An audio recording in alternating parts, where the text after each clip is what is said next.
Dipersembahkan oleh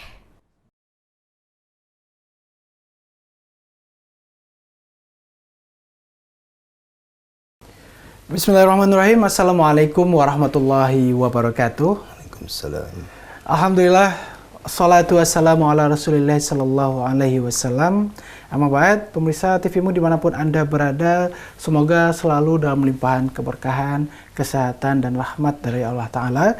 Dan tentunya kita terus berdoa, semoga Allah senantiasa memberikan kelancaran dan kemudahan dalam setiap ikhtiar kita.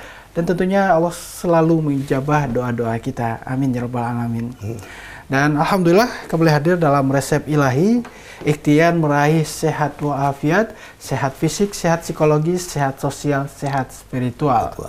Bersama saya Isa Marsha dan tentunya bersama Dr. Sukiman Rusli yang alhamdulillah telah bergabung pada kesempatan kali ini. Dok, pada episode kali ini kita akan membahas berpuasa mengendalikan pemikiran kolbu, dok. Ini menarik untuk kita bahas tentang apa itu pemikiran kolbu dan tentu di akhir nanti kita akan bicara tentang resep-resep ilahi di dalamnya. Dan pemirsa, langsung saja kita bersama Dr. Sukiman Rusli berbicara tentang berpuasa mengendalikan pemikiran kolbu. Ini seperti apa nih, dok, pemikiran kolbu ini? Silakan. Terima kasih Ihsan, pemirsa TVmu yang kami hormati. Saat ini kita akan membahas efek berpuasa untuk pemikiran kita yang disebut pemikiran kalbu. Dalam ilmu kedokteran sangat jelas, berpuasa itu sangat berperan penting. Pertama itu mengendalikan pemikiran, yang kedua mengendalikan fisiologis tubuh. Faal tubuh. Nah, pemikiran dalam ilmu kedokteran psikologi itu ada 3. Pemikiran kognitif, yang kedua afektif, yang ketiga psikomotor. Nah, afektif adalah pemikiran bernuansa perasaan. Ini akan membangun kepribadian seseorang. Jadi kebaikan, ketakwaan, akhlak seseorang itu ditentukan pemikiran afektif. Pemikiran psikomotor itu akan melahirkan kelihayan dalam bentuk aktivitas, gerakan, akan mewujudkan suatu keahlian. Demikian. Psikomotor. Nah, pemikiran kalbu itu pemikiran dari manifestasi dari pemikiran kognitif dan afektif. Di pemikiran ini yang dua ini, kognitif dan afektif, akan melahirkan pemikiran kalbu yang selalu berorientasi kepada kebenaran, kebaikan, keselamatan, kebahagiaan. Jadi kalau kalbu seseorang sudah matang berpikirnya, tujuannya pasti ke sana. Harus yang benar, harus yang baik, harus yang selamat, dan harus menciptakan kehidupan yang berbahagia. Itulah kalbu. Jadi istilah kalbu hanya ada di agama kita. Benar. Tidak ada di ilmu yang lain. Tapi kalau kita telaah definisi kalbu oleh ilmuwan muslim itu identik yang kita sebut tadi. Jadi manifestasi dari pemikiran afektif dan kognitif. Nah, lahirlah model pemikiran yang menuju untuk mewujudkan kebenaran dan kebaikan tadi. Nah, itu yang kalbu itu. Jadi kalau demikian dalam agama kita jelas kesimpulannya bahwa orang berpikir kalbu berarti akan mewujudkan sikap, perilaku, tingkah hidupnya sesuai dengan kebenaran dan kebaikan. Jadi sangat penting kalbu itu. Benar. Itu menjadi bagian tak terpisahkan. Nah, sebaliknya pemikiran kalbu tadi itu dipengaruhi ada namanya sistem limbik dan hipotalamus.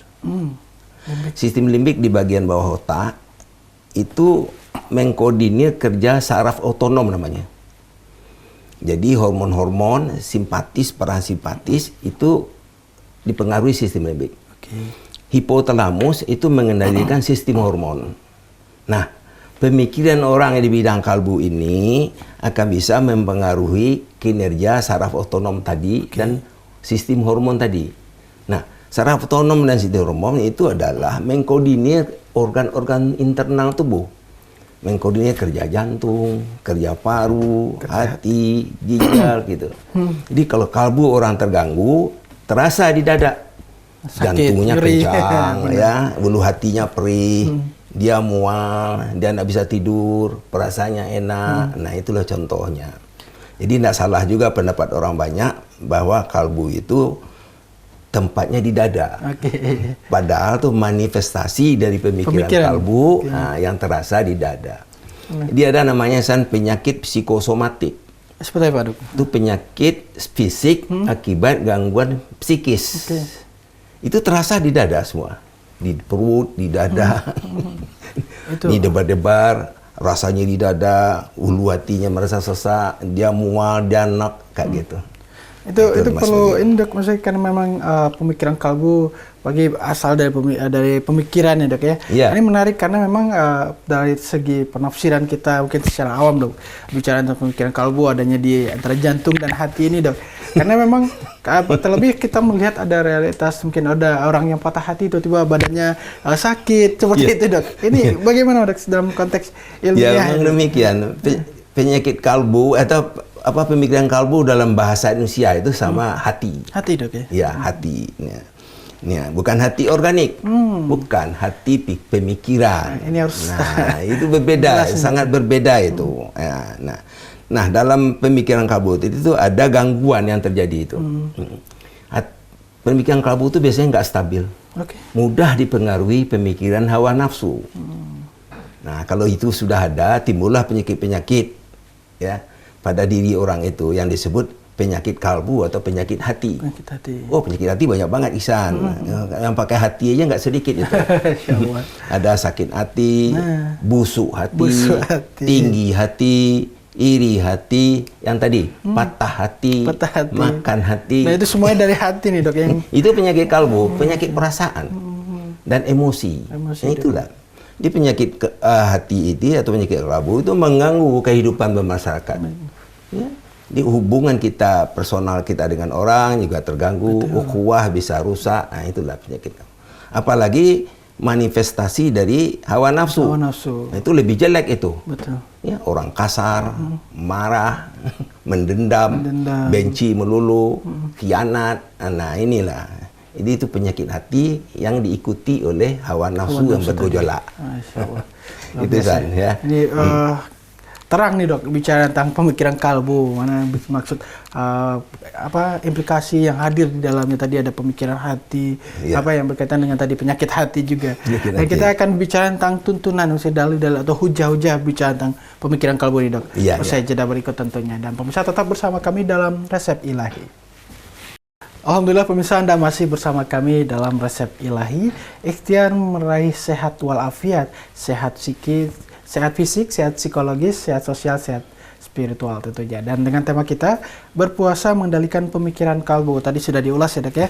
Bicara tentang pemikiran kalbu, apa saja definisinya, dan juga klasifikasi yang jelas tentang kalbu itu sendiri. Dan sekarang kita bicara tentang dalil nih, Dok. Tuntunan Al-Quran di dalam konteks pemikiran kalbu. Seperti apa nih, Dok? Terima kasih, Ihsan. Jadi seperti kita sebut tadi, kalbu itu hanya ketemu di tuntunan agama kita. Dan memang kalbu tidak sedikit disebutkan dalam Al-Quran. Qulubin, macam-macam ya. Itu ada. Nah, sekarang pertanyaan Ihsan, coba kita sedikit singgung ya. Kita cari petunjuk-petunjuk tentang kalbu bagi kita. Ya. Nanti dengan petunjuk ini kita akan memahami nanti definisi kalbu itu sebenarnya apa. Nah, itu. Yang pertama kita kutip itu ke pernyataan Allah yang Maha Kuasa bahwa Allah akan mengilhamkan pada kalbu manusia itu jalan ketakwaan dan jalan kejahatan. Udah ada. Jadi kita disuruh berpikir, mengendalikan pola hidup kita. Kalau kita tetap di siratal mustaqim, ya kita selamat kan gitu. Itu. Falhamaha fujuraha wa taqwaha qad aflaha man zakkaha wa qad khaba man dassaha.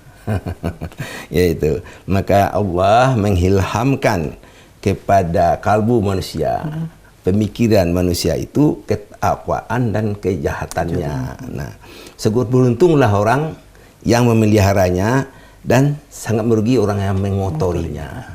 Nah, itu jelas ya, Dok, ya? Ya, jadi sebenarnya firman Allah ini memberi peluang untuk kita akan memilih jalan mana yang benar, mana yang tidak. Yang kedua, dalam Al-Quran juga ditetapkan bahwa dalam kalbu manusia itu sudah ada penyakit. Namanya penyakit kalbu. Nah, tadi Dok ya? Iya, Al-Baqarah ayat 10. Fi qulubihim maradun fazadahumullahu marada walahum adzabun alimun bima kanu yakdzibun. Tuh. Dalam hati mereka telah ada penyakit. Lalu Allah memperberat penyakitnya sehingga mereka mendapat azab yang berat. Nah, demikian. Diakibatkan mereka selalu berdusta. Nah, berdusta ini salah satu penyakit kalbu. Berbohong. Tidak jujur. Kalau sekarang di medsos namanya hoax. Hobi hoax. Itu aja kerjanya tiap hari. Padahal itu dalam Al-Quran sudah dilarang. Nah, yang ketiga. Yang ketiga adalah orang yang tidak mau memanfaatkan kalbunya yang cerdas dalam menempuh kehidupan. Nah, itu juga diperingatkan oleh Allah. Sunnatullahnya kalbu itu dihadirkan cerdas Dok ya? Itu kan menuntun umat manusia supaya selalu di jalan kebenaran dan kebaikan.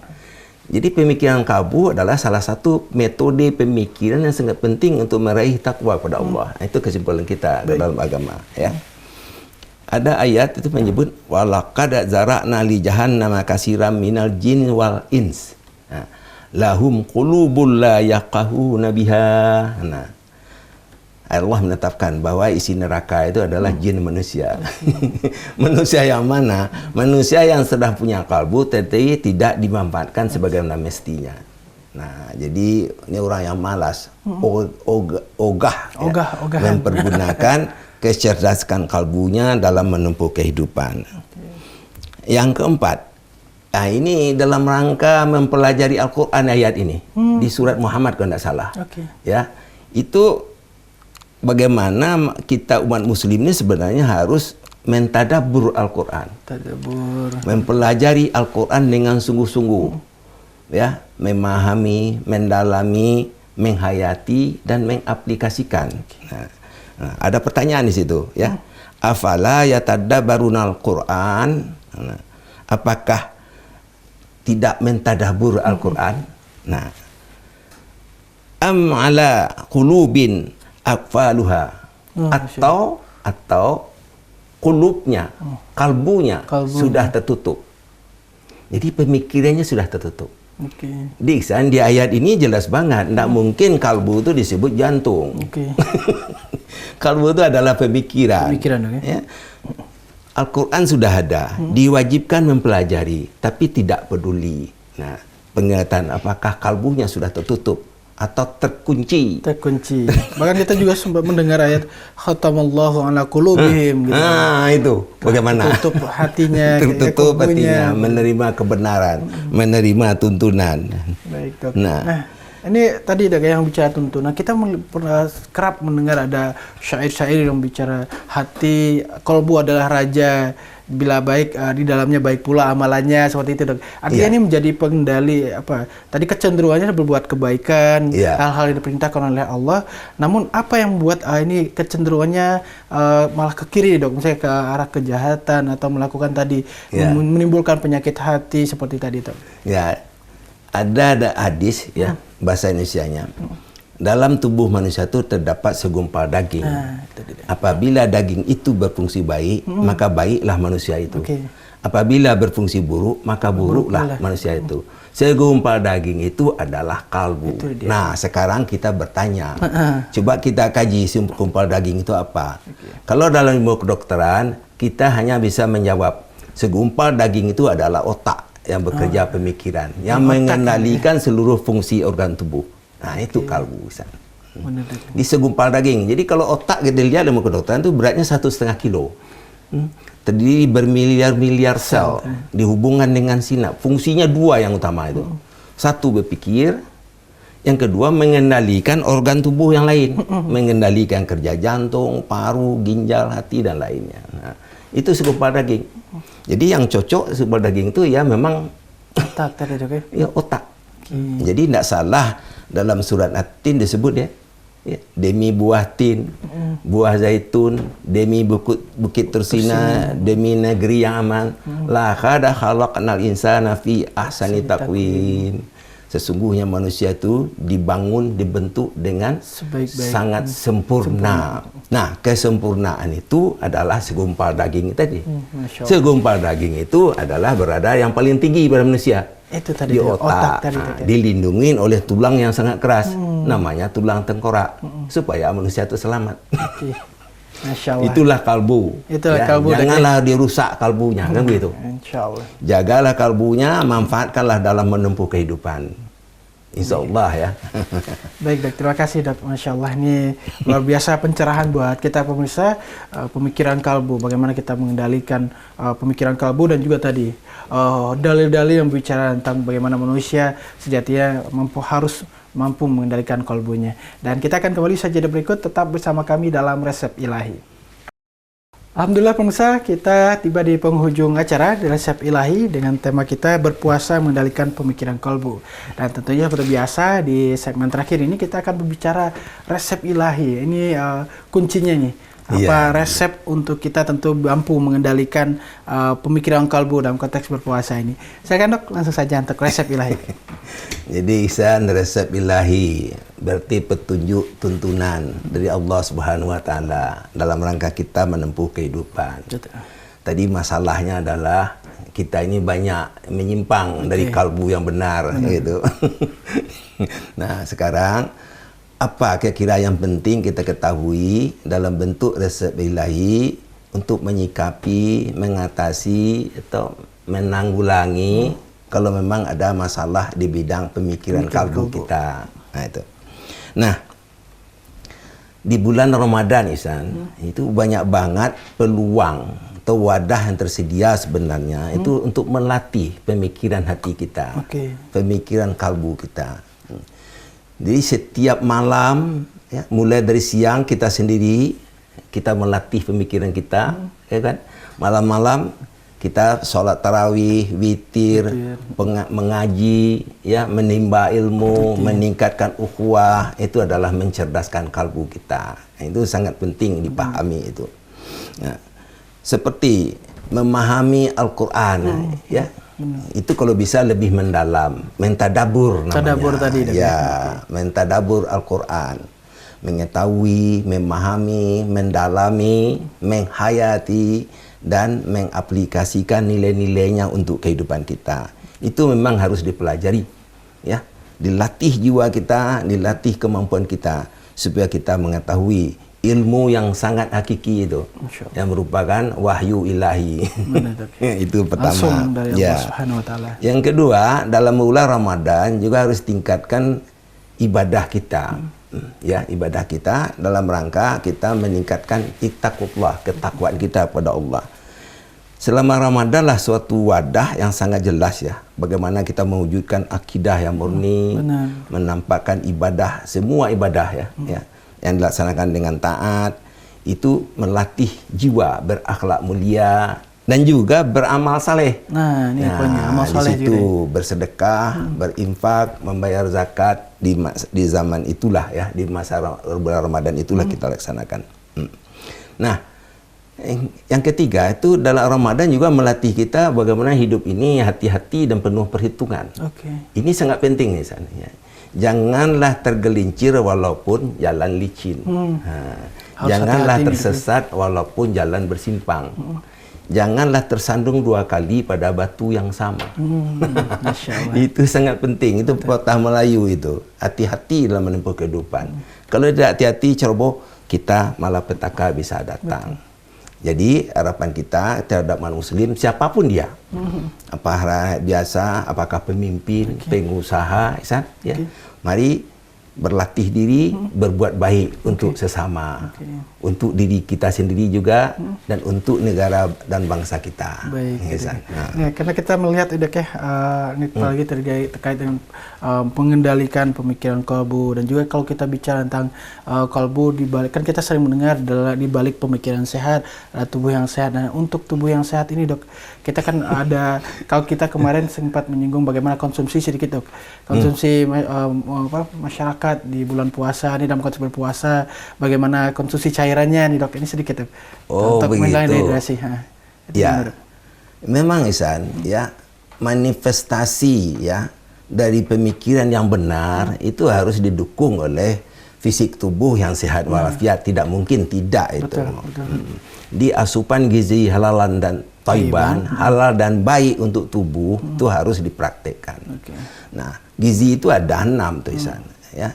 Terakhir air. Nah, itu airnya. Air itu, waduh, lebih separuh permukaan bumi ini adalah air. Air, oke. Iya. Lebih 60% tubuh manusia itu terdiri dari air. Termasuk tadi otak tadi itu Iya, tinggi. Air. Itu 80% air di sini. air, Masya Allah. Banyak banget air. Jadi tidak mungkin orang kalau nggak mendapatkan air. Nah, sekarang timbul pertanyaan, air yang mana? Benar dok. Benar dok. Ini agak menyimpang sedikit, Oke, apa-apa nggak ya? apa-apa, Dok. Ini kan memang nanti Tapi memang berkaitan. ada rumusannya itu. Betul. Air yang butuh tubuh manusia itu memang air yang istilahnya yang benar, Benar, yang Dok. toyib. Toyib. Air yang murni. Kalau air murni itu ada syaratnya, yaitu air bening, tidak berwarna, Oke. tidak berbau, dan tidak berasa. Oke. Kalau diukur pH-nya di atas 7. Nah, ini mendekati air zam-zam Nah. dari Ka'bah sana. Oke. Itu strukturnya apa? Seperti itu dok ya. Ya, konstituennya itu sama. Nah, apalagi bulan Ramadan. Oke. Nah, waktu berbuka ya air dulu. Karena tubuh kita udah kekurangan air. Betul. Ihsan tahu istilahnya kalau kekurangan air? Apa tuh dok? Dehidrasi. Oke, dehidrasi benar. Dehidrasi. Konsumsilah air yang benar. Oke. Akibatnya apa? Kita juga menuntut. Kalau air itu kita beli. Oke. Ya, orang yang bikin air harus membuat air yang benar. Betul. Termasuk kemasannya dok ya. Iya, semuanya. Air itu harus murni, jelas isinya, ada mineral segala macam. Oke. Ya. Nah, kemudian bagaimana mengemasnya, Betul. harus steril, Oke. ya. Higienitasnya harus terjamin, harus demikian. Termasuk mikirin dampak lingkungan ya dok ya. Ya. Menggunakan kemasan yang ramah lingkungan, bisa didaur ulang, artinya ini menjadi salah satu solusi efektif untuk kehidupan masyarakat. Nah dok, kalau kita kembali nih dok, artinya tadi poinnya untuk menjaga di bulan puasa, menjaga tubuh kita terhindar dari dehidrasi tadi salah satu. Kan ada dendang orang. Nah itu dia dok. Kayaknya Ihsan yang tahu. Coba ya. Jagalah hati. Berkaitan apa dengan lagi? jaga hati. Jangan kau kotori, misalnya. Jagalah hati, cahaya ilahi, jagalah hati, jangan kau nodai. Hati itu adalah lentera ilahi dok. Ini karena Ya. memang kita melihat bagaimana kalbu ini cahaya dari Allah Subhanahu Wa Taala dok. Dirubah Menuntun bahasanya kitanya. Ihsan. Seperti apa? Dok? Jagalah hati, jagalah kalbu. Nah, Itu. harus jelas ya tadi kalau kita Iya. kembali hati dan kalbu ini ya dok ya. Kalbu adalah pemikiran, tapi jangan lupa jagalah fisik Anda. Nah, itu dia. Konsumsilah makanan yang benar, halal dan toyib untuk tubuh. Ya. Kan juga tadi ada obat hati dok kalau kita bicara tadi syair-syair itu, dan tadi juga disebutkan dalam resep ilahi bagaimana salah satunya adalah mentadaburi Al-Quran tadi dok ya, Ya. baca Quran dan maknanya. Ya, itulah namanya obat. Jagalah hati, jagalah kalbu. Itu mengobat suara hati kita, Baik. perasaan kita. Kita sendiri yang mengobatinya. Dia resep ilahi, resep dari Allah yang Maha Kuasa berupa tuntunan kita praktekkan untuk diri kita. Nah, ini yang sangat penting. Baik dok, terakhir dok, pesan untuk pemirsa berkaitan dengan mengendalikan pemikiran kalbu tadi dok. Oh iya, pemirsa TV-mu yang kami hormati, kita sudah menjelaskan bahwa pemikiran kalbu adalah suatu potensi kemanusiaan yang canggih ya pada umat muslim. Ilmu kalbu hanya ditemukan dalam ajaran agama kita. Yang tak lain adalah pemikiran afektif dan kognitif yang melahirkan kecerdasan kalbu. Nah, kita berharap kita selama bulan Ramadan melatih diri kita mencerdaskan kalbu kita. Kapan lagi ya mencerdaskan suara hati kita yang selalu berorientasi pada kebenaran dan kebaikan. Itu Ustaz. Insyaallah. Terima kasih banyak ya. Insya Allah dok, Insya Allah kita akan terus mengoptimalkan bagaimana kita bisa mengendalikan kalbu kita, tentu tidak hanya dalam konteks berpuasa dok ya, dalam Iya, kehidupan keseharian. sehari-hari, ya. Insya Allah. Dan pemirsa, demikianlah diskusi kita dalam resep ilahi dengan tema kita berpuasa mengendalikan pemikiran kalbu. Masya Allah, begitu banyak pencerahan yang dihadirkan berkaitan dengan resep ilahi Iya, bersama resep. Dr. Sukuman Rusli. Dan pemirsa, akhir kata saya Samuel Arsya dan segenap kru yang bertugas dan tentunya bersama Dr. Sukuman Rusli mengucapkan terima kasih dan mohon maaf atas segala kekurangan. Terus saksikan resep ilahi ikhtiar meraih sehat walafiat, sehat fisik, sehat psikologis, sehat sosial, dan sehat spiritual. Bila fisabilillah fastabiqul khairat. Rasulullah fatam karib. Wassalamualaikum warahmatullahi wabarakatuh. Waalaikumsalam warahmatullahi.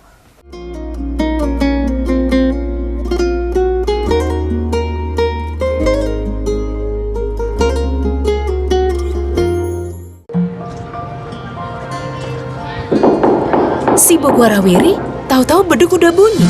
Aqua dulu. Bangun anak-anak, ayo bangun cepet sahur. Bangun sahur? Nyawa belum ngumpul. Aqua dulu. Datang dari sumber alam yang terlindungi, murninya air mineral Aqua, berikan air minum berkualitas. Apapun aktivitasmu di bulan puasa ini, Aqua dulu.